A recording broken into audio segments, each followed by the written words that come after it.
not stand or sit, but I think you're going to want to get up and dance and move around to this one. It's a new one we're going to do this week called Rescue, and we're just going to give God thanks for being a rescuer today. Here we go. He's our rescuer. He's our rescuer. We are free from sin forevermore. Oh, how sweet the sound. Oh, how grace abounds. Oh, we will praise the Lord, our rescuer.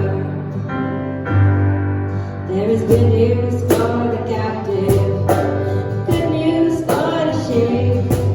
There is good news for the one who walks away.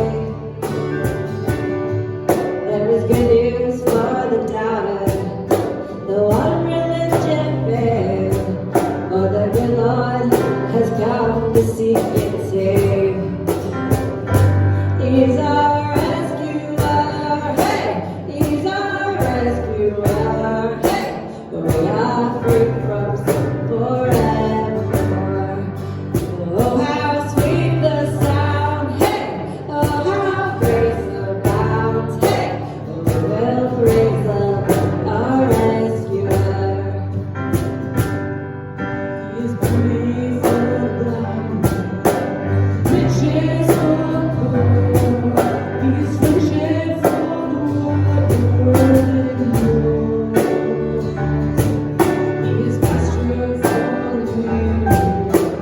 Rest of those who strive, the Lord is the way, the truth, and the life. Yes, the Lord is the way, the truth, and the life. He's our rescuer, hey! He's our rescuer, hey! We are free from sin forevermore. Oh, how sweet the sound, hey! Oh, how grace abounds, hey! We will praise the Lord, our rescuer. So come and be chainless, come and be fearless, come to the foot of Calvary. Oh, there is redemption for every affliction here at the foot of Calvary. So come and be chainless, come and be fearless, come to the foot of Calvary. There is redemption for every affliction here at the foot of Calvary. Oh, he's our rescuer, hey! He's our rescuer, hey! We are free from sin forevermore. Oh, how sweet the sound, hey! Oh, how grace abounds, hey! We will praise the Lord, our rescuer. We will praise the Lord, our rescuer. Oh.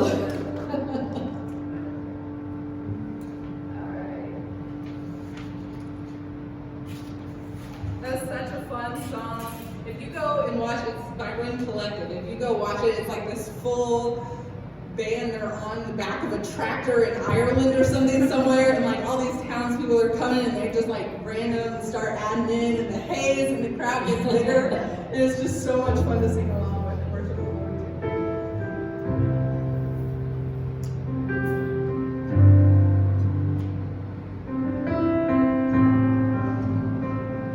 You are here,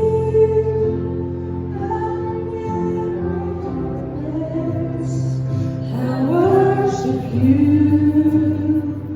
I worship you. You are here,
Even when I don't feel it, you're working.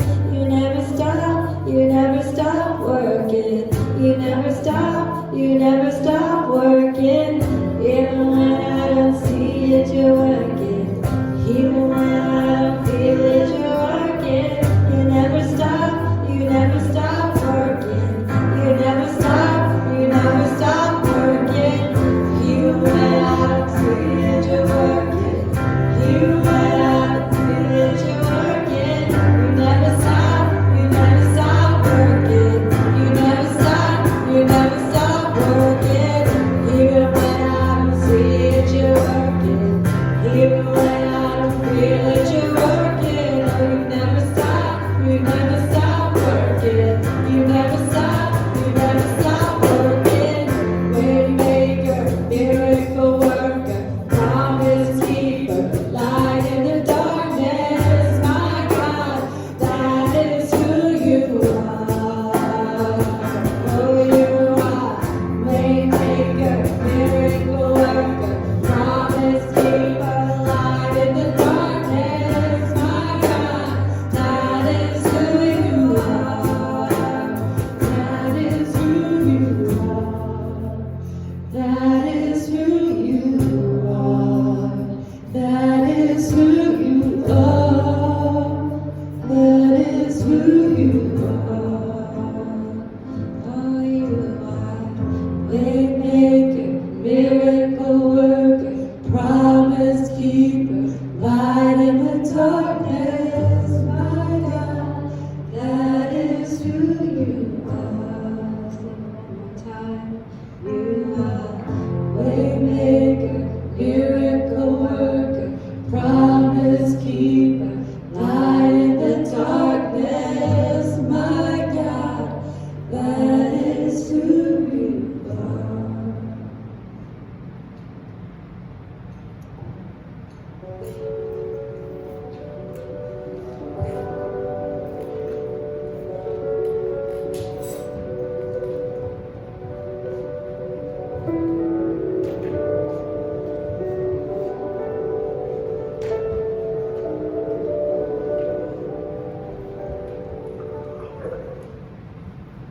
So what are some of the most universal fears in the world for humans?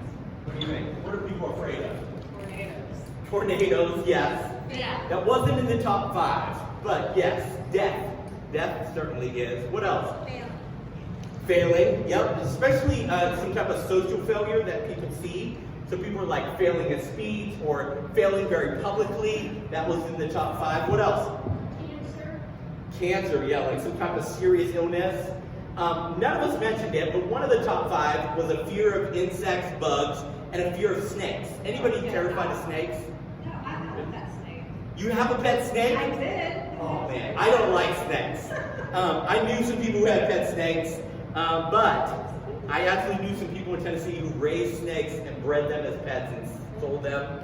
I never went over to their house. I don't like snakes. I'm a little bit afraid of snakes. It was on the list of the top 5 things that people are afraid of was fear of snakes. In fact, I think in general, humans kind of have a natural fear of snakes throughout time. And snakes have often been an archetype for evil. Like they're a picture or a symbol sometimes of evil. Harry Potter's villain Voldemort, he was accompanied by an evil snake, right? His symbol was a snake. But even long before J.K. Rowling wrote her books, ancient Sumerian and Mesopotamian and Egyptian mythologies used snakes as a stand-in for evil. So when a snake showed up into an ancient story like the Epic of Gilgamesh or some of these old ancient stories on Earth, ancient people saw that and they're like, oh, the snake's not the good guy in the story. Like when the snake showed up, nobody was like, oh, I bet that's the hero. Everybody was like, oh, the snake's the stand-in for the bad guy, for the evil. Some cultures saw snakes as messengers of the dead. That's how Egyptians saw them. They're like, once you died, you had to make your way to the afterlife. And snakes were kind of in your way because they were traveling between the living and the dead. And they imagined that the dead were underground and that snakes buried their way into holes in the ground. So they were messengers coming back and forth. Some ancient Egyptian writing talks about how, like, when the pharaohs died, they would have to fight their way past the snakes to get to the afterlife. So when a snake showed up in an ancient story, people knew this wasn't the hero, this wasn't a pet, this was the bad guy. Everyone knew the snake was the stand-in for the villain of the story. It was the personified image of evil itself. Now, people have long struggled with this idea of a snake talking to Adam and Eve in the garden. Almost any atheist, if you listen to their talk on, like, why you shouldn't believe in God, they're like, how ridiculous is it to think of this snake talking to a person in a garden? That's just a ridiculous idea. But the passage was written to ancient Israelites leading 400 years of hearing stories in Egypt where snakes were always the stand-in for evil. And so they wouldn't have been surprised by this. Ancient Israelites wouldn't have got caught up in the fact that animals didn't talk. When I first read the Bible, when my family first started attending church, I remember reading Genesis and thinking, this is just like the Chronicles of Narnia. Like, this Garden of Eden is just the Chronicles of Narnia. All the animals talked. That's probably not what the author was trying to convey here. You'll notice Eve wasn't shocked, like, oh man, the snake is talking to me. Because the type of story that the author is telling is trying to tell us Adam and Eve were talking to evil itself. So let's jump in and look at our passage and kind of see what it actually says and talk about this character of the serpent. In Genesis 3, verses 1 through 7, it says, now the serpent was the most cunning of all the wild animals that the Lord God had made. He said to the woman, did God really say you can't eat from any tree in the garden? And the woman said to the serpent, we may eat the fruit from the trees in the garden, but from the fruit of the tree in the middle of the garden, God said, you must not eat it or touch it, or you will die. No, you will certainly not die, the serpent said to the woman. In fact, God knows that when you eat it, your eyes will be opened, and you will be like God, knowing good from evil. And the woman saw that the tree was good for food and delightful to look at, and that it was desirable for obtaining wisdom. And so she took some of its fruit and ate it. And she also gave some to her husband who was with her, and he ate it. And then the eyes of both of them were opened, and they knew that they were naked. So they sewed fig leaves together and made coverings for themselves. Now, when I read that, I naturally have some questions. What's some of your questions? Do you have any questions? I mean, I need him, like, who's a snake? Why is he talking? If this snake is evil, if it's a picture of evil, where did evil come from? Did God make evil? Like, how did it creep into this story where the story doesn't tell us something? As modern readers, remember, we have all these questions we want to bring to the text. The ancient Israelites reading this text had different questions. They were thinking about different things. They were looking to the story to answer different questions than we are. The story isn't interested in answering our modern questions, but they're ancient questions. This snake never shows up again in the Bible, the character of the snake. However, John in the book of Revelation says that this snake is the devil who does show up again. Revelation 22, it says that he sees the dragon, that ancient serpent who is the devil or Satan. So John here draws this connection between the snake character with the dragon. So our mental images of a snake in a tree probably are way off. If he's the dragon, as John identifies in the book of Revelation, you know, the pictures, rather than Eve talking to a snake in a tree, might look more like this. You know, like she's talking to a dragon. That's a very different picture than I grew up with my flannel graph, you know, in Sunday school, and they're putting little snakes in trees, and it's just a different image. The Hebrew word here that's translated serpent is nakash, and it quite literally means hiss. Remember, Hebrew is a very symbolic language, so it can be used to describe a serpent, but it can also just be used to describe the sound of a serpent, like a hiss. So maybe the image we need to think of is more of a dragon like this when we imagine the story, or maybe we need to think of it as Adam and Eve were having a conversation with a hiss. Now, both the term devil and Satan are titles rather than proper names. We don't have the time to do a full theology on the enemy, Satan, the devil. We could spend a whole series on that. But just for a quick kind of overview, devil means backbiter or slanderer, and Satan means the accuser or the adversary. The terms Satan and devil both come from root words about calling people things that they aren't, or accusing people of things that they've done. This is words for calling people out for what's wrong with them. If God names us, Satan misnames us. If God says we are loved, it's Satan who says you are hated. When we call people names on social media, we can either be like our father the devil or like our Father in heaven. I have to think about sometimes what I write and what I say. Am I being a backbiter, an accuser, an adversary? The voice that tells you that you are worthless, that you don't matter, that you're all alone, that God doesn't see you, that he's never coming through for you, that it's all over, that you're a failure, that you have it harder than anyone else, and no one appreciates or sees your struggle, that voice, that hiss, is the adversary, the accuser, the devil. Now this accuser, this adversary, shows up a few times in the Old Testament, in the book of Job, and then in Zechariah. He's not a major character at all. He's very much on the sidelines. God is the main character, and his interactions with humans. But John links the character in the garden to these stories of the accuser and the adversary. He links it to this dragon, this hiss, this accuser, this face of evil. In Job, we see the accuser come before God, and God's like, have you seen how righteous some people are? How good some humans are? How much they reflect my character and my nature? And he goes, oh yeah, but humans only do that because you give them stuff. If you didn't give them stuff, they would turn on you just like that. And we get the story of Job. In the book of Zechariah, sorry, let me back up for a second. Satan's main message seems to be in the Old Testament that humans are garbage and that they're not worthy of God's love and should be destroyed.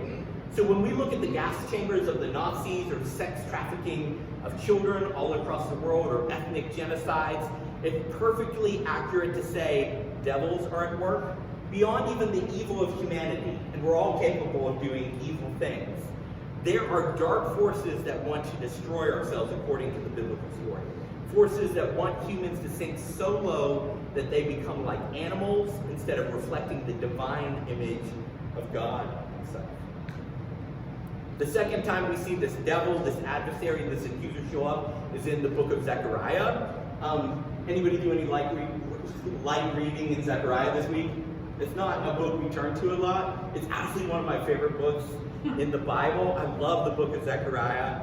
But the prophet Zechariah has this vision of Joshua the high priest, and it's this vision in heaven, and Joshua the high priest is standing there, and he's covered in dirty rags, and there's somebody standing next to him who Zechariah calls the accuser, the Satan, and he's just saying, Joshua is a piece of garbage and filth. Look at everything he's done. He's terrible. Look at all his failures. Look at every time he's gone wrong. He is no good. This guy is garbage and trash. And then it says this other character shows up, this angel of the Lord, and he rebukes him and says, no. This is a man that I plucked out of the fire. He should have been burned, but I reached in and pulled him out. He's a brand plucked from the fire.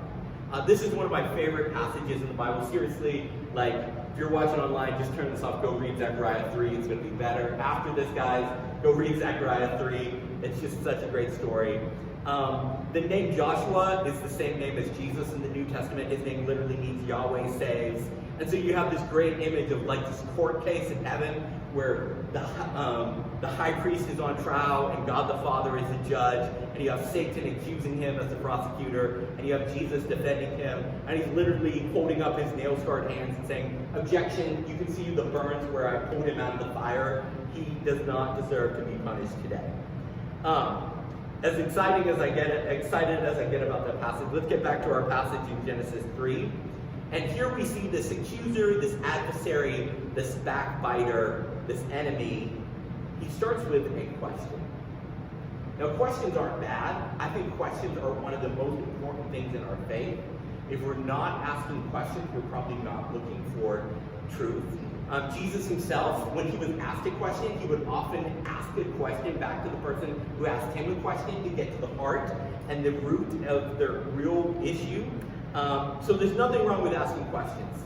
I believe that many times there's more faith in honest doubts and questioning your faith than there is in blindly memorizing creeds and doctrines and just knowing the right answers, but you've never actually wrestled through them and asked hard questions about them. But the nature of this question was, did God really mean what he said? God told you something, but did he really mean that?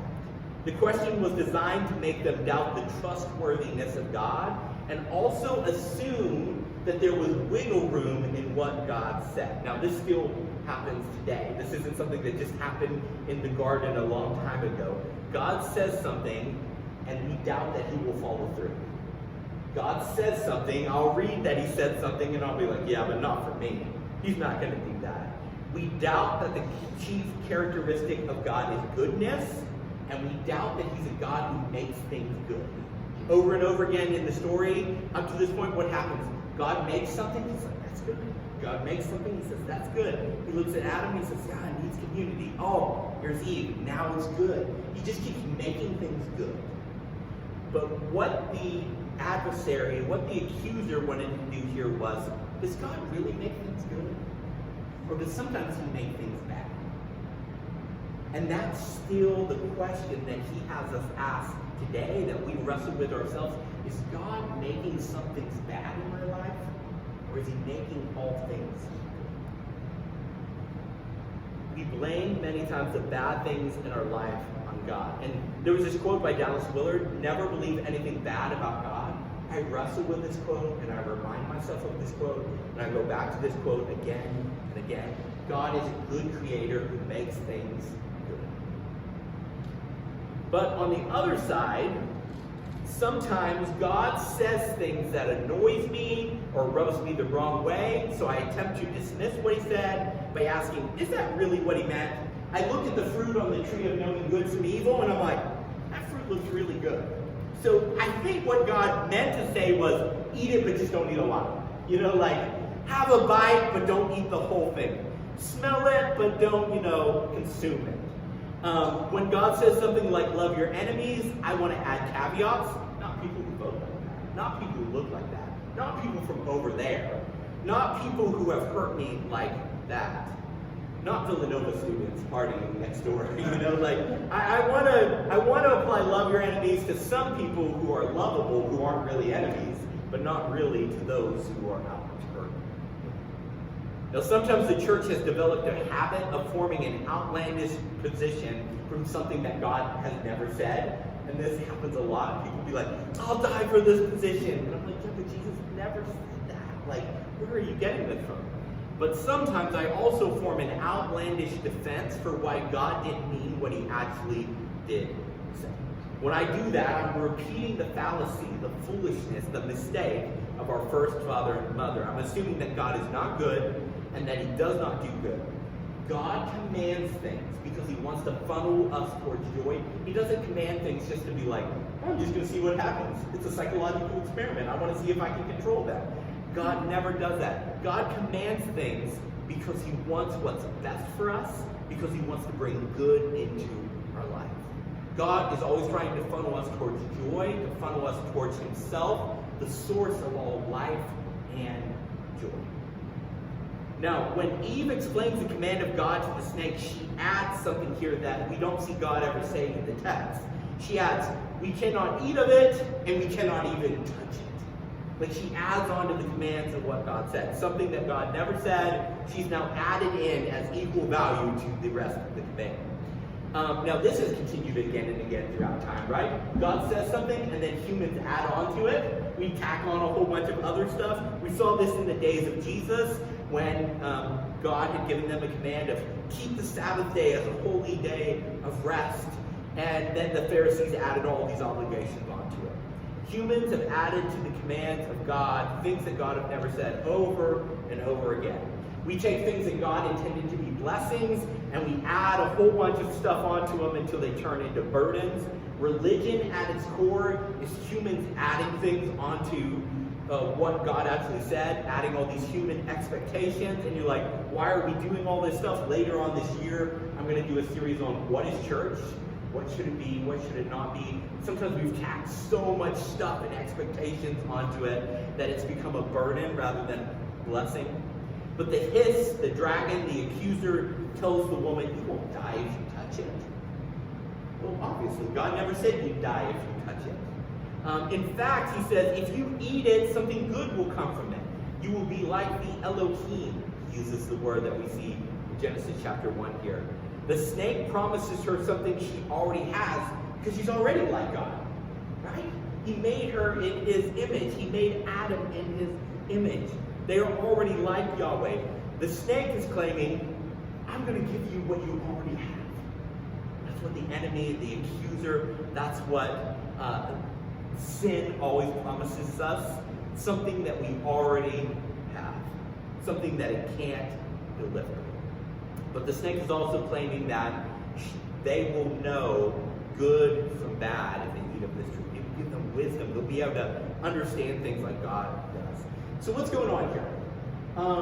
Are they just like this apple tree, right? Isn't that how we always think of it? Like there's this apple tree and they shouldn't eat it. If you have an iPhone, right, on the back there's an apple symbol, logo, and it's a forbidden fruit with a bite taken out of it, right? It was not an apple tree. Why do we have such an image of apple trees? Probably because during the Renaissance, as the church started to pay artists to depict biblical scenes, many times they used the apple image. And some of those iconic paintings have become such a part of our imagery of the Bible that we think of them even more than we think of the text that's actually written here. So it wasn't an apple tree. In fact, some scholars debate whether or not there was a tree at all or whether the tree simply represents the choice to define good and bad for themselves. Up to the point in this story, right? Who says when something is good? God. Who says when something's not good? He's like, Adam's all alone. He needs community. That's bad. God. He's defining all the right and the wrong, all the chaos and the order, what is tov in the Hebrew and what is ra.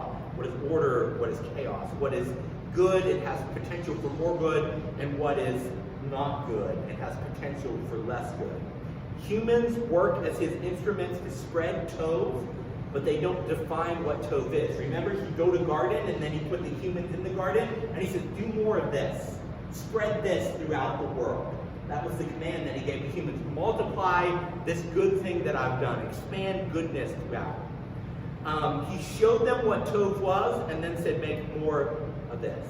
Now the humans are like, what if we do something that God says is raw, chaos, but we call it tov? Can we make tov out of raw? Can we redefine things so that they work out in our benefit? My friend hangs wallpaper in high-end homes around Philadelphia, and he's been in some crazy homes, and sometimes he'll tell me about them and how huge they are. But he hangs wallpaper. He doesn't choose the wallpaper. A designer does that. Someone who has a cohesive vision for the entire house says, hey, bring your crew in and hang wallpaper. He never chooses the wallpaper. He just simply says, that's the one you want? Okay, we'll hang it. He says, sometimes I only see the entryway or I only see the single room that we walk into. And he's like, I don't see the huge, massive houses. We just have a limited picture. But he says, the designer has a picture for the whole home. And so sometimes we'll hang a wallpaper and I'll be like, why does anybody want this wallpaper? What, like, this makes no sense. And then he realizes, oh, it's part of a bigger story. It's part of a bigger picture. I don't have the whole picture, but I trust that the designer does. Humanity was placed in the garden with the expectation that they were going to carry out God's vision and design for the world. But now they were deciding, maybe we could have our own vision for the world. Maybe we could have a different vision than his.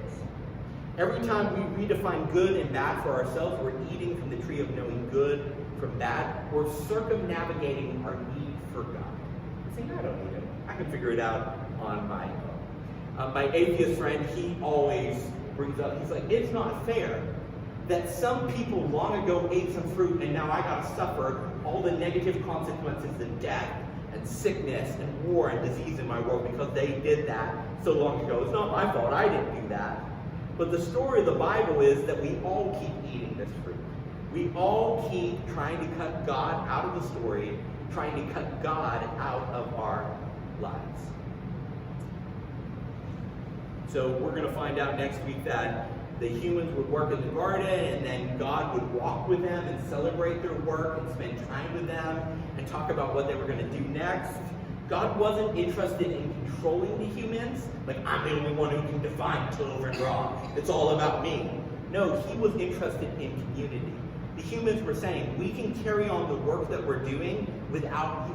We're cutting out the step when we spend time with God because we don't need them. We can expand this garden, we can expand goodness and blessing without you. Now, I've heard some sermons trashing Eve. I've seen some memes trashing Eve. I've heard some jokes trashing Eve, like, man, if we could have just kept Eve under control, we wouldn't have this problem. That's ridiculous. Adam is with her every step of the way through this story. The you'll see in here where it seems like the snake is just talking to the woman because he keeps saying, you can't eat from the tree, you can't. But the you in this passage is plural. Hebrew and Greek both have plural yous. In English, we just have a singular you because our language is very individualistic. The closest we come in English to making a plural you is y'all. So if you're from the South or you've been around people from the South, they say y'all all the time. It's never just a you. It's always like, y'all gonna come over for some cornbread, some sweet tea, Darby's gonna talk to me about that accent later.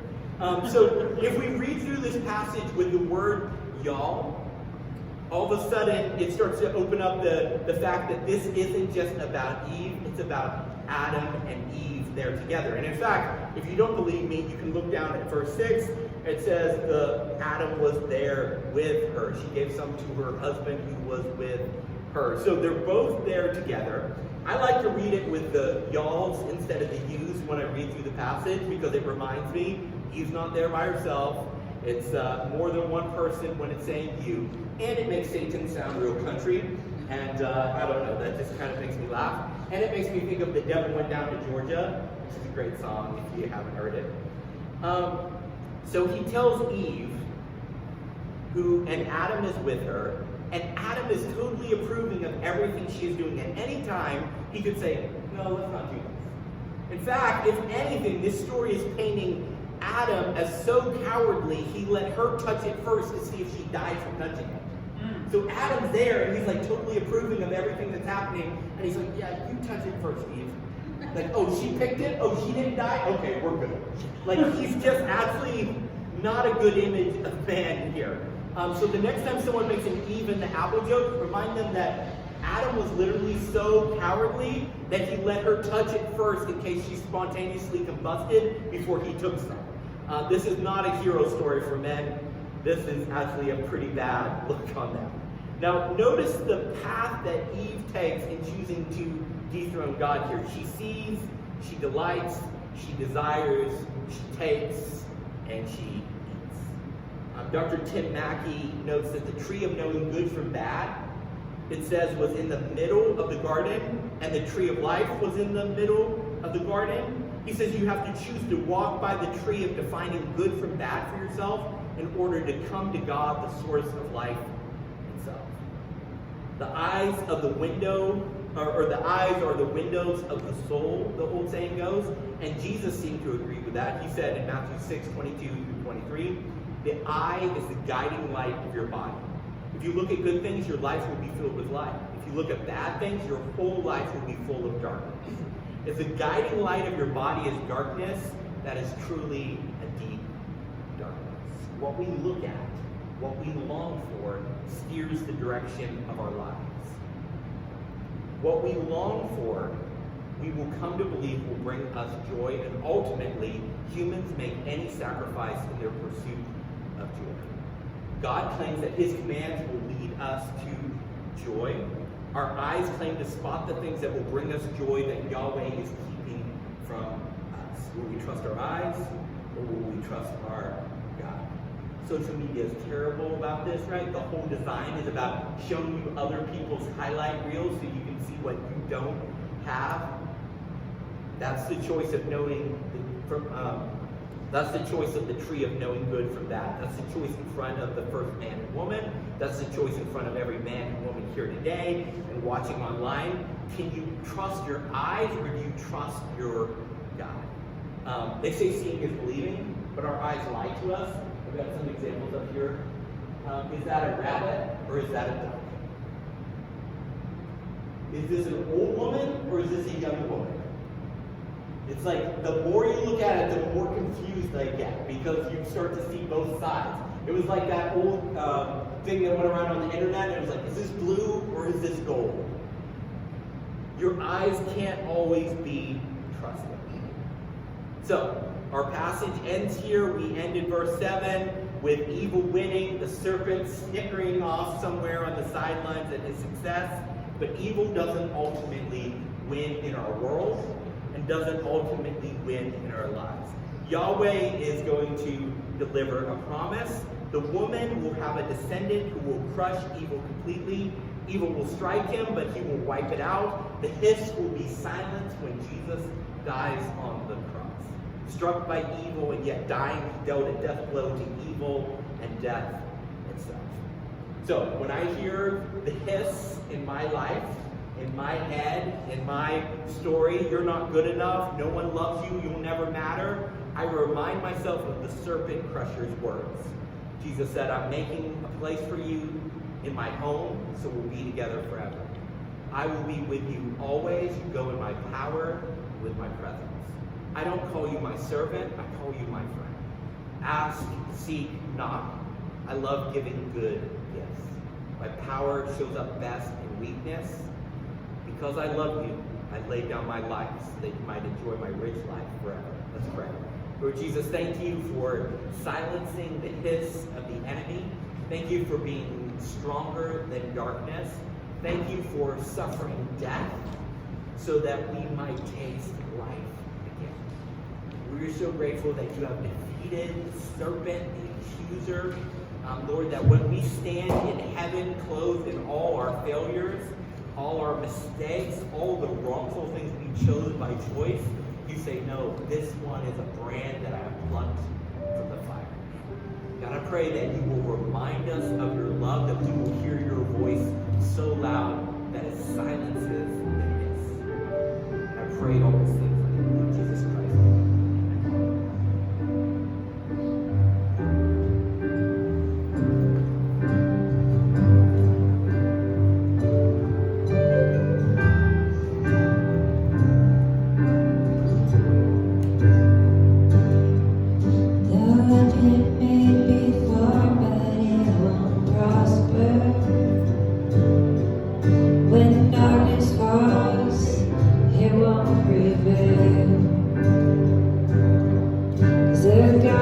Knows only how to triumph.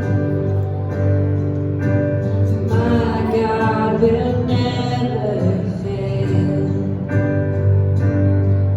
Oh, my God will never fail. I'm gonna see a victory. I'm gonna see a victory. For the battle belongs to you, Lord.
You take what the enemy meant for evil and you turn it for good. You turn it for good. You take what the enemy meant for evil and you turn it for good. You turn it for good. You take what the enemy meant for evil and you turn it for good. You turn it for good. You take what the enemy meant for evil and you turn it for good. Turn it for good. Declare today. You take what the enemy meant for evil and you turn it for good. You turn it for good. You take what the enemy meant for evil and you turn it for good. You turn it for good. I'm gonna see a victory. I'm gonna see a victory. For the battle belongs to you, Lord. I'm gonna see a victory. I'm gonna see a victory. For the battle belongs to you, Lord. I'm gonna see a victory. I'm gonna see a victory. For the battle belongs to you, Lord. I'm gonna see a victory. I'm gonna see a victory. For the battle belongs to you, Lord.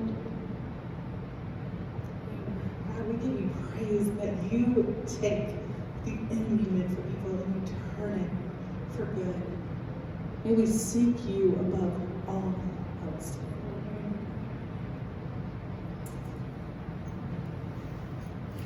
I know I've said multiple times that I'm so grateful for Marissa's leadership in music, and This song, like while Alex was preaching, I was thinking about the lyrics. I'm like, yes, like this goes so perfectly. And it's so true. Even like all the things we mess up on our own, the things that we don't have control over, God takes. What the enemy meant for evil, he turns it for good for his glory. If you are a first-time visitor today in person or watching online, listening to the podcast, let us know. Horizon donates $25 in your honor to Compassion International. You can find out more on their website, or just let us know, send us a message that you are watching and listening for the first time. If you'd like to give to support the work that Horizon does in the community, in our city, in our world, you can give online at horizonphilly.com/give, Venmo, PayPal, or also by the front door. This Wednesday, 6 p.m., we have our prayer call via Zoom. The link will go out in the email, but it's also the same every week. If you'd like to have that information, just let us know. We are doing our February food drive service for Eldernet's Food Pantry. This upcoming Saturday at 10 a.m., we're going to be meeting at the pantry. It's in the parking lot of Ludington Library at 9 South Bryn Mawr Avenue. And just bring food you want to donate, but we're also going to help sort and stock their shelves as well. Our core value for the week, we are people-driven. At Horizon, we believe the most important thing isn't just church or where we gather or what programs we offer. It's the people that we serve and the people that we love, and teaching people to live and love like Jesus and doing the same ourselves. And we believe that it will transform ourselves, but also the community and ultimately the world. May your mind be filled with the life-giving words of Jesus that silences the hiss of the dragon this week. You are dismissed.